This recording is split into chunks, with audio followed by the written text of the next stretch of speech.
Alright guys, it's been decided, declared, and confirmed. God of High School is definitely the #1 show to watch this summer 2020 anime season. I just watched episode 2 and wow. I don't know how they did it, but episode 2 is even better than the first. Before we get started, I just wanted to give a quick shout out to all of you and say thank you so much for continuing to watch my review of this show. I haven't seen the webtoon, so I'm going into this series completely blind with no prior knowledge or context, and I gotta say I'm loving every minute of it so far. If you haven't already, I would very much appreciate if you subscribe to my channel if you haven't already, and please hit that bell icon for notifications so that you're notified when I come out with new videos. Alright, with that being said, let's dive right in. So much happened this episode. We saw a little bit of the backstories of our three main characters, and we start to see a friendship bloom between them. We saw Ip Man get absolutely wrecked, and we see these battle scenes that are even more epic than the previous episode, and I can already tell that I'm gonna love our main character, Jin Mori. And I love it when a series has a good, likable main character. That just makes it so much better. In terms of backstories,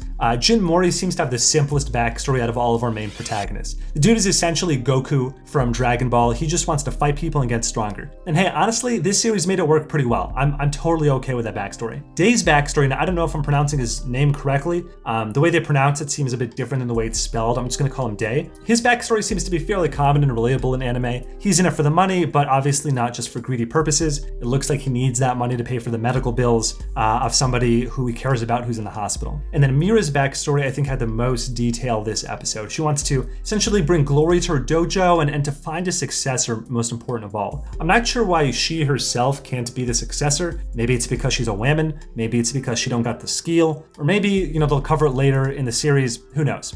I'm just taking it with face value for now. I'm not worried about it. I'm sure they're going to explain it later. The group of three walks home together as they're all on the same route to go home, and Mori, being the dummy that he is, accidentally drops Mira's prized family relic, her wooden sword, into the river, which obviously had a lot of sentimental value for her. She gets super pissed, slaps him across the face, right? We actually see a pretty touching scene though at the end where they're all looking for the sword together. They all bring their own lights, try to help her out, and the friendship between these three starts to bloom. So we get some development here, which is good. So at first I thought, okay, the first episode, we had a lot of really good action. So this episode is going to be a bit more slow, focusing more on character development, which I don't always like, but I get that that's typically the pattern. But then, wrong. We go right into the preliminary fights with even more action than the first episode. We see these short snippets of the different fighters in their first matches. Again, seeing clips of what I expect to be my favorite character in the show, Poindexter, using his bat style no jutsu. He reminds me a lot of Metal Bat from One Punch Man, if you think about it. And we also see the blonde chick whose style looks a lot like a WWE pro wrestler, perhaps.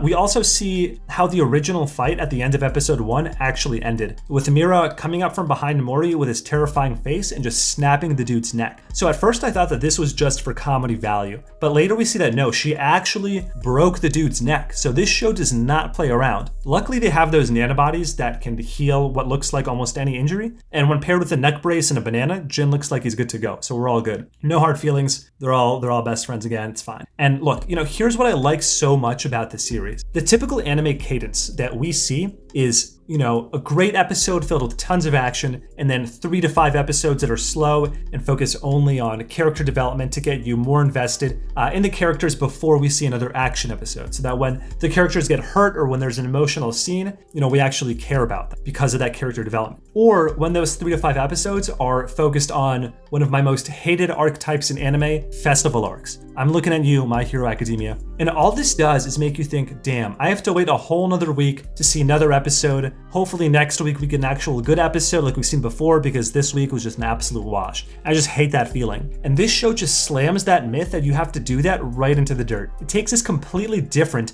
much more balanced approach that says, hey, all right, look, here's a little bit of character development. Now here's a ton of action. Now here's a little bit more character development. And now here's even more action. And that way it just makes the journey much more fun. It doesn't feel like you have to, get rewarded with a little bit of action by taking the chore of watching pure slow character development for 4 episodes straight. And this approach just gives the characters the depth and backstory that they need while making the entire journey from beginning to end just fun to watch all around. Moving into the first prelim fight, we see Go Gondo, master of Tai Chi, our resident Ip Man, take on episode 1 antagonist Kang in a battle of "Your northern style is no match for my southern style. We can tell that Go's style of fighting is much more calm and elegant, and he seems to have the upper hand in the beginning of the fight. Honestly, based on the typical depiction of the calm and collected martial arts expert that we see in anime, and especially how the short clip in episode 1 portrayed him, I honestly thought he was going to put up much more of a fight. I thought he was going to be perhaps one of the strongest characters in at least season 1. In the end, he just got absolutely crumpled. And not only did he get crumpled, but the entire fight was just like, it was incredible to watch. I was speechless. The sound effects were incredibly done and the art style was flawless. Every time there was a massive punch or blow, you could really feel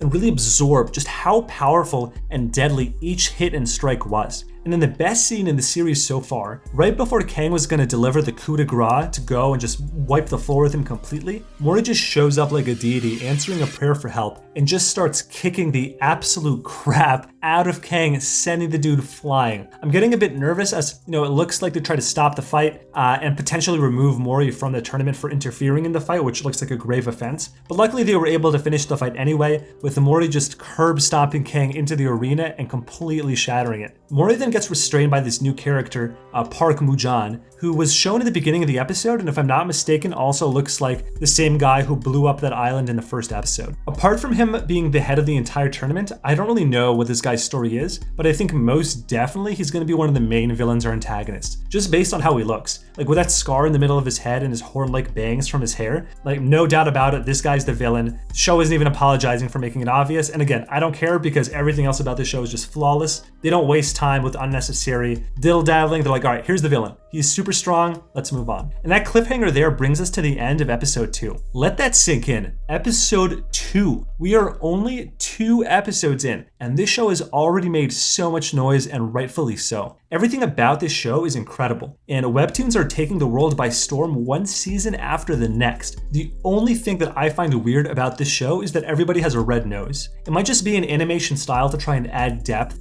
to the character design in a copy and paste kind of way, but honestly, I don't really care. It's such a small, nitpicking thing, which I'm already regretting doing because honestly, the animation in this show is nothing short of subarashi, so, forget I said anything about it. They're great animation style, love everything about it. And honestly, I think that's all I have to say for this one. Listen, if you like my content and you want me to produce more, please do me a big favor and support me by doing the following things. Subscribe to this channel and hit that bell icon to be notified of my future videos. Give this video a thumbs up if you liked it, and be sure to follow me on Instagram, Twitter, and Facebook, where I'll be releasing a lot of exclusive content only on those platforms, and the links to those are right below in the description. All of these things do a lot to support me, and I really appreciate all of you helping me out. Lastly but not leastly, please definitely leave a comment below and let me know what you thought of this episode and what you think of God of High School so far. Is it your favorite show of summer 2020 as well, or are you more excited about the onslaught of epic season 2s like ReZero and Sword Art Online? Speaking of, I'm also doing weekly reviews of those series as well, so if you like this video, be sure to check out those videos on ReZero, Sword Art Online, and Decadence. These are the 4 series that I think are really going to be the best ones to watch this season,